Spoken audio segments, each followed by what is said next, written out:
ओम शांति। आज 9 नवंबर 2024। आज की साकार मुरली के अनमोल मधुर महावाक्य सुनेंगे। मीठे मीठे बाबा के मीठे बच्चे। बाप आया है तुम बच्चों को भक्ति तू आत्मा से, ज्ञानी तू आत्मा बनाने। भक्ति तू आत्मा से, ज्ञानी तू आत्मा बनाने बाप आया है। तुम बच्चों को पतित से पावन बनाने, पतित से पावन बनाने। प्रश्न है, ज्ञानवान बच्चे किस चिंतन में सदा रहते हैं? उत्तर है, मैं अविनाशी आत्मा हूँ, यह शरीर विनाशी है।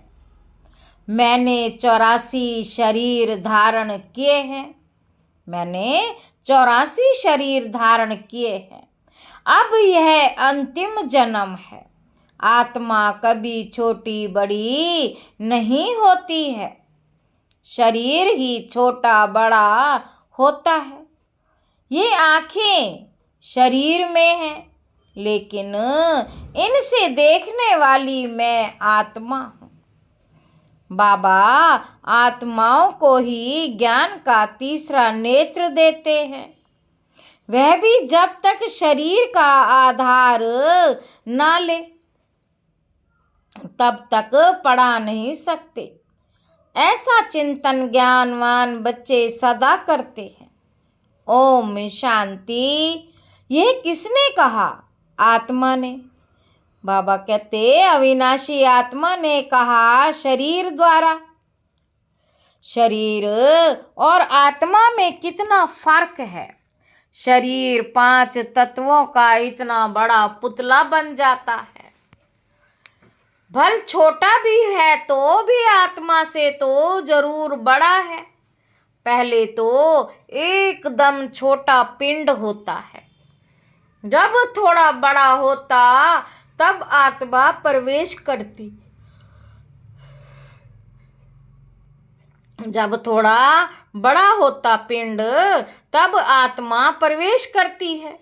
बड़ा होते होते फिर इतना बड़ा हो जाता, आत्मा तो चैतन्य है ना। जब तक आत्मा प्रवेश ना करे तब तक पुतला कोई काम का नहीं रहता है। कितना फर्क है, बोलने चालने वाली भी आत्मा ही है। वह इतनी छोटी सी बिंदी है, वह कभी छोटी बड़ी नहीं होती, विनाश को नहीं पाती। अब यह परम आत्मा बाप ने समझाया है कि मैं अविनाशी हूँ और यह शरीर विनाशी है। उनमें मैं प्रवेश कर पार्ट बजाता हूँ। बाबा कहते, यह बातें तुम अभी चिंतन में लाते हो। आगे आगे तो ना आत्मा को जानते थे ना परमात्मा को जानते थे। सिर्फ कहने मात्र कहते थे, है परम पिता परमात्मा। आत्मा भी समझते थे, परंतु फिर कोई ने कहा तुम परमात्मा हो, कोई ने कहा तुम परमात्मा हो। ये किसने बतलाया? पूछ रहे हैं बाबा। इन भक्ति मार्ग के गुरुओं और शास्त्रों ने। सतयुग में तो कोई बतलाएंगे ही नहीं। अभी बाप ने समझाया, तुम मेरे बच्चे हो।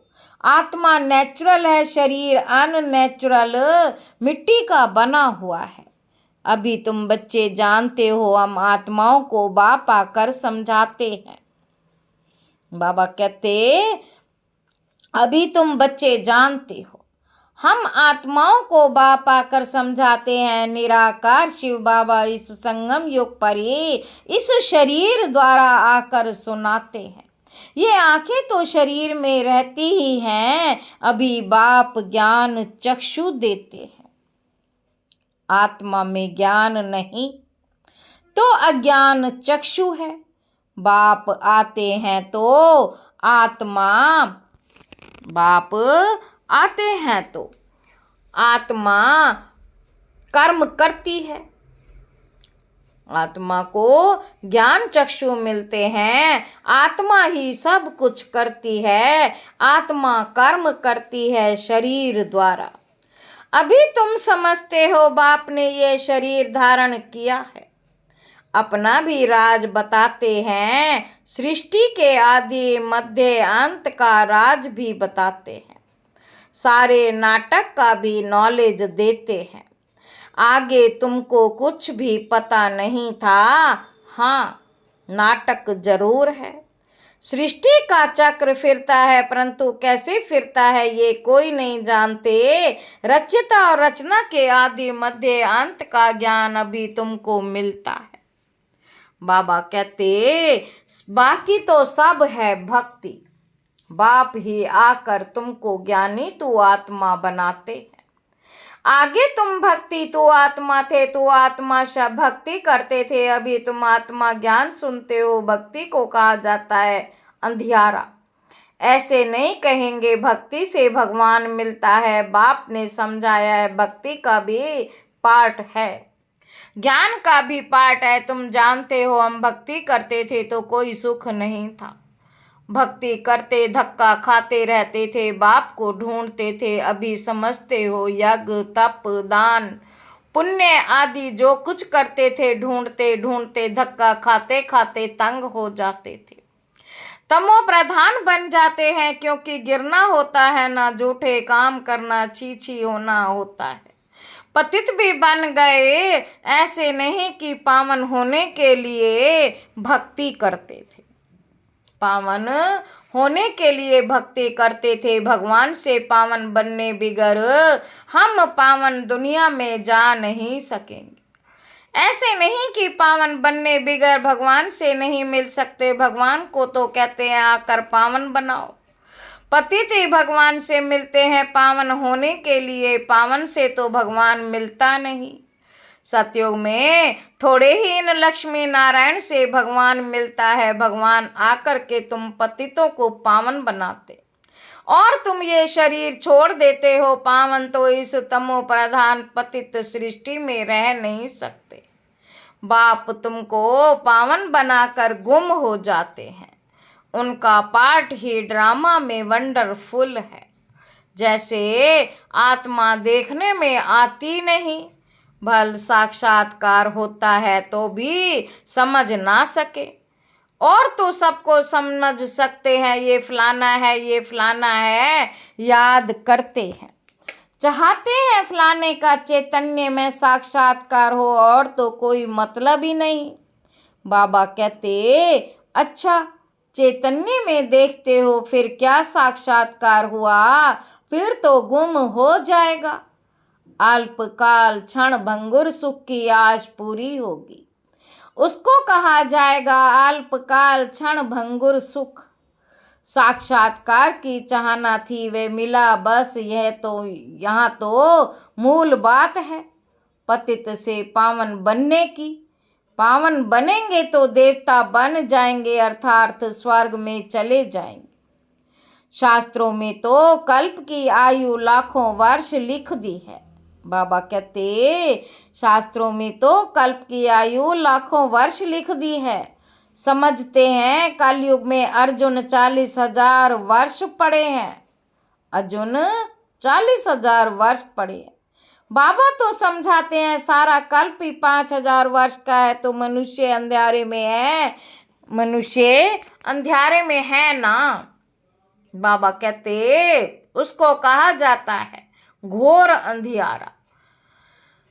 कोई में है नहीं ज्ञान, कोई में नहीं, वह सब है भक्ति। रावण जब से आता है तो भक्ति भी उनके साथ है, और जब बाप आते तो उनके साथ ज्ञान है। बाप से एक ही बार ज्ञान का वर्षा मिलता, घड़ी घड़ी नहीं मिल सकता। वहाँ तो तुम कोई को ज्ञान देते नहीं, दरकार ही नहीं। ज्ञान उनको मिलता जो अज्ञान में है। बाप को कोई भी जानते नहीं। बाप को कोई भी जानते ही नहीं। बाप को गाली देने बिगर कोई बात हो नहीं करते। यह भी तुम बच्चे अभी समझते हो। तुम कहते हो ईश्वर सर्वव्यापी नहीं, वह हम आत्माओं का बाप है। वे कहते कि नहीं, परमात्मा ठीक कर भीतर में है। तुम बच्चों ने अच्छी तरह समझा है। भक्ति बिल्कुल अलग चीज है। भक्ति बिल्कुल अलग चीज है।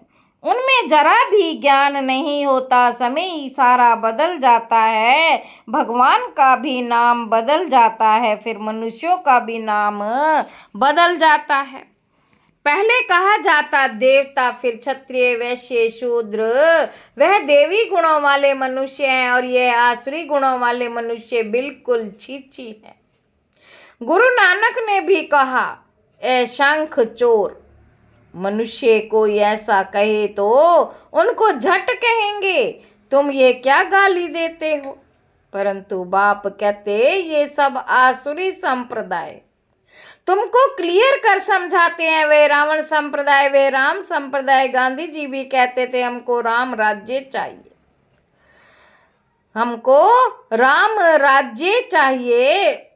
राम राज्य में सब निर्विकारी हैं, रावण राज्य में है सब विकारी। बाबा कहते इनका नाम ही है वैशाल्य। रावण राज्य में सब विकारी हैं और इसका नाम ही है वैशाल्य। रौरव नरक है ना। इस समय के मनुष्य विषय वे तरने नदी में पड़े। मनुष्य, जानवर आदि सब एक समान है। मनुष्य की कोई भी महिमा नहीं है। 5 विकारों पर तुम बच्चे जीत पाकर मनुष्य से देवता पद पाते हो। बाबा कहते बाकी सब खत्म हो जाता है। 5 विकारों पर तुम जीत पाकर मनुष्य से देवता पद पाते हो, बाकी सब खत्म हो जाता है। देवताएं सतयुग में रहते हो, 20 कलयुग में असुर रहते हैं। असुरों की निशानी क्या है? बाबा पूछ रहे हैं। 5 विकार। देवताओं को कहा जाता है संपूर्ण निर्विकारी और असुरों को कहा जाता है संपूर्ण विकारी। वह है 16 कला संपूर्ण और यहाँ 9 कला। सबकी कला काया चट हो गई है। अब ये बाप बच्चों को बैठ समझाते हैं। बाप आते भी हैं पुरानी आसुरी दुनिया को चेंज करने। रावण राज्य वैशाल्य को शिवालय बनाते हैं। उन्होंने तो यहाँ ही नाम रख दिए त्रिमूर्ति हाउस, त्रिमूर्ति रोड। आगे थोड़े ही ये नाम थे। अब होना क्या चाहिए? ये सारी होना क्या चाहिए? यह सारी दुनिया किसकी है? परमात्मा की है ना। परमात्मा की दुनिया है जो आधा कल्प पवित्र, आधा कल्प अपवित्र रहती है। बाबा कहते क्रिएटर तो बाप को कहा जाता है ना, तो उनकी यह दुनिया हुई ना। बाप समझाते हैं मैं ही मालिक हूँ, मैं बीज रूप चैतन्य ज्ञान का सागर हूँ। मैं ही मालिक हूँ, मेरे में सारा ज्ञान है और कोई में नहीं। तुम समझ सकते हो इस सृष्टि चक्र के आदि मध्य अंत का नॉलेज बाप में ही है। बाकी तो सब है गपोड़े। मुख्य गपोड़ा बहुत खराब है, जिसके लिए बाप उलाहना देते। तुम मुझे ठीक कर भीतर कुत्ते बिल्ली में समझ बैठे हो। तुम्हारी क्या दुर्दशा हो गई है? बाबा कहते नई दुनिया के मनुष्यों और पुरानी दुनिया के मनुष्यों में रात दिन का फर्क है। आधा कल्प से लेकर पवित्र मनुष्य पवित्र देवताओं को माथा टेकते हैं। ये भी बच्चों को समझाया है। पहले पहले पूजा होती शिव बाबा की, जो शिव बाबा ही तुमको पुजारी से पूज्य बनाते।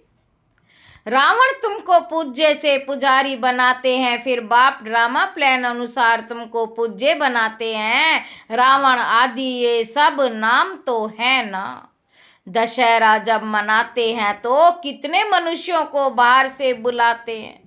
परंतु अर्थ कुछ नहीं समझते, देवताओं की कितनी निंदा करते हैं। ऐसी बातें तो बिल्कुल है नहीं। जैसे कहते हैं ईश्वर नाम रूप से न्यारा है, अर्थार्थ नहीं। बाबा कहते वैसे ये जो कुछ खेल आदि बनाते वे कुछ भी नहीं है, ये सब मनुष्यों की बुद्धि है।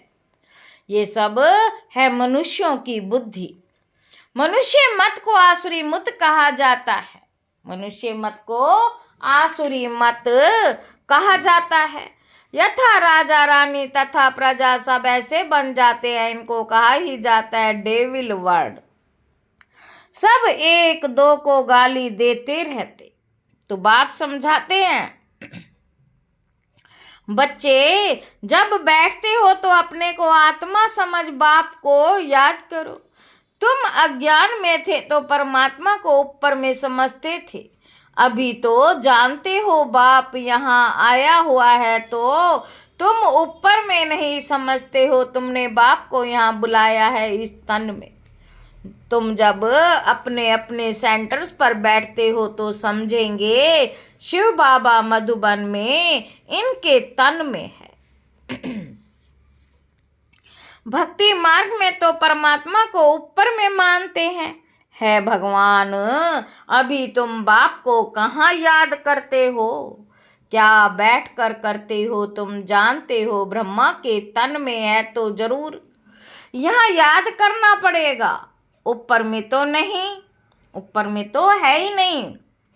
बाबा कहते यहाँ आया हुआ है पुरुषोत्तम संगम पर। बाबा कहते बाप यहाँ आया हुआ है पुरुषोत्तम संगम युग पर।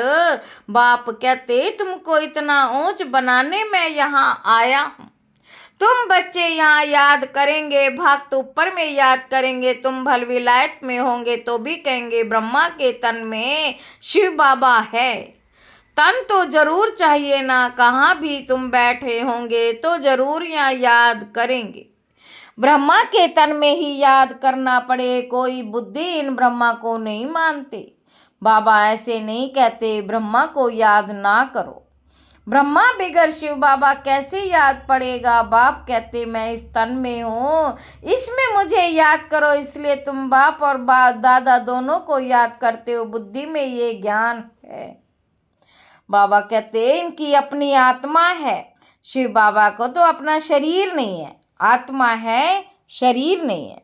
बाप ने कहा मैं इस प्रकृति का आधार लेता हूँ। बाप बैठ सारे ब्रह्मांड और सृष्टि के आदि मध्य अंत का राज समझाते और कोई ब्रह्मांड को जानते ही नहीं। ब्रह्मा जिसमें हम और तुम रहते हो, सुप्रीम बाप नॉन सुप्रीम आत्माएं रहने वाली उस ब्रह्मलोक शांति धाम की है। शांति धाम बहुत मीठा नाम है।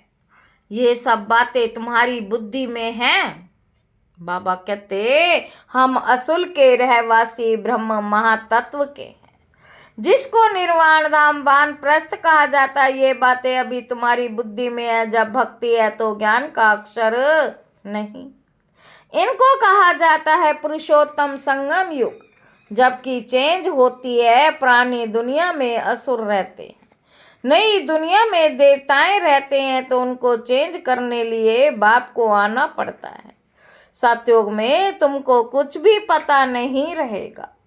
अभी तुम कलयुग में हो तो भी कुछ पता नहीं है। जब नई दुनिया होगी तो भी इस पुरानी दुनिया का कुछ पता नहीं होगा। बाबा कहते अभी पुरानी दुनिया में हो तो नई का मालूम ही नहीं। नई दुनिया कब थी पता ही नहीं। वह तो लाखों वर्ष कह देते, तुम बच्चे जानते हो।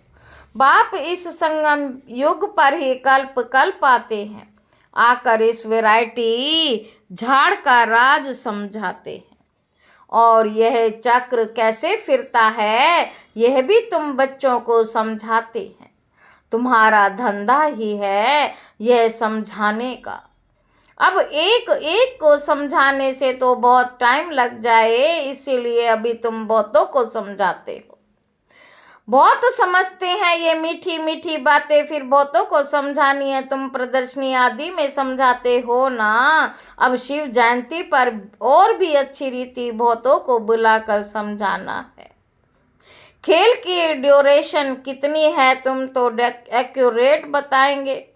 यह टॉपिक्स हुई, हम भी यह समझेंगे, तुमको बाप समझाते हैं ना। जिससे तुम देवता बन जाते हो, जैसे तुम समझकर देवता बनते हो वैसे औरों को भी बनाते हो। बाप ने हमको ये समझाया है, हम किसकी गलानी आदि नहीं करते। बाबा कहते हैं हम किसी की भी गलानी आदि नहीं करते हैं, हम बतलाते हैं ज्ञान को। सदगति मार्ग कहा जाता है, एक सदगुरु ही है पार करने वाला। ऐसी ऐसी मुख्य पॉइंट्स निकाल कर समझाओ, ये सारा ज्ञान बाप के सिवाय कोई दे ना सकता। अच्छा, मीठे मीठे सिक्के लधे बच्चों प्रति माता पिता बाप दादा का याद प्यार और गुड मॉर्निंग। रूहानी बाप की रूहानी बच्चों को नमस्ते। हम रूहानी बच्चों की रूहानी बाप दादा को नमस्ते बाबा नमस्ते। शुक्रिया बाबा शुक्रिया। धारणा के लिए मुख्य सार, पहला पॉइंट है पुजारी से पूज्य बनने के लिए संपूर्ण निर्विकारी बनना है। ज्ञानवान बन स्वयं को स्वयं से ही चेंज करना है, अल्पकाल सुख के पीछे नहीं जाना है। दूसरा पॉइंट है बाप और दादा दोनों को ही याद करना है, ब्रह्मा बिगर शिव बाबा याद आ नहीं सकता। भक्ति में ऊपर याद किया जाता, अभी ब्रह्म तन में आया है तो दोनों ही याद आने चाहिए। वरदान है हर कर्म में विजय का अटल निश्चय और नशा रखने वाले अधिकारी आत्मा भव। विजय हमारा जन्म सिद्ध अधिकार है, विजय हमारा जन्म सिद्ध अधिकार है। इस स्मृति से सदा उड़ते चलो, कुछ भी हो जाए ये स्मृति में लाओ कि मैं सदा विजयी हूँ। क्या भी हो जाए ये निश्चय अटल हो, नशे का आधार है ही निश्चय। निश्चय कम तो नशा कम, इसीलिए ही कहते हैं निश्चय बुद्धि विजयी। निश्चय में कभी कभी वाले नहीं बनना। अविनाशी बाप है तो अविनाशी प्राप्ति के अधिकारी बनो, अविनाशी प्राप्ति के अधिकारी बनो। हर कर्म में विजय का निश्चय और नशा हो। स्लोगन है बाप के स्नेह की छत्र छाया के नीचे रहो तो कोई भी विघ्न ठहर नहीं सकता। बाप के स्नेह की छत्र छाया के नीचे रहो तो कोई भी विघ्न ठहर नहीं सकता। अच्छा, ओम शांति।